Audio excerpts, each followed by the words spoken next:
क्या आपने कभी किसी मर चुके इंसान की आवाज अपने ही घर के अंदर सुनी है? और अगर वो आवाज उसी इंसान की हो जिसे आप सबसे ज्यादा चाहते थे? 2020 में तन्वी ने अपने पापा को खो दिया।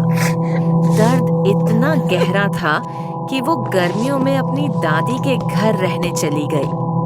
एक रात पापा के गुजरने के ठीक एक हफ्ते बाद वो अपने कमरे में अकेली थी। हवा में अजीब सी ठंडक थी, जैसे दीवारें भी कांप रही हों। अचानक तन्वी के दिल में एक जोर का एहसास हुआ, जैसे कोई उसे घूर रहा हो। लेकिन ये आम एहसास नहीं था। उसे लगा जैसे कोई उस पर गुस्सा है।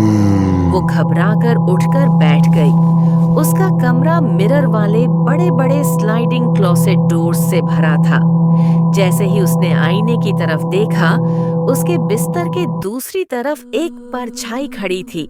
सांसें रुक गईं, पर जब उसने मुड़कर देखा, वहां कोई नहीं था। तन्वी वापस लेट गई। आंखें बंद ही हुई थीं कि रसोई से एक भारी फटी हुई आवाज आई।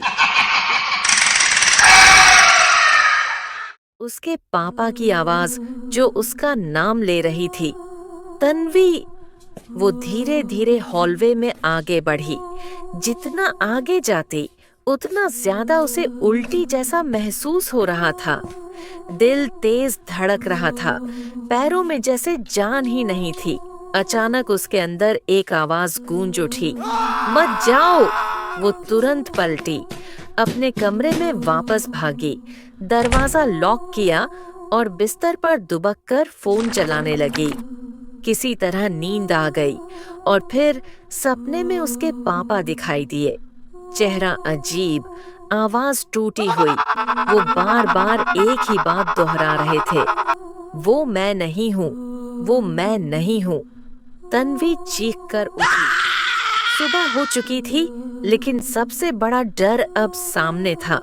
वो दरवाजा, जिसे उसने रात में लॉक किया था, वो खुला हुआ था और उसका मिरर वाला क्लोसेट धीरे धीरे आधा खुला, जैसे किसी ने अभी अभी छुआ हो।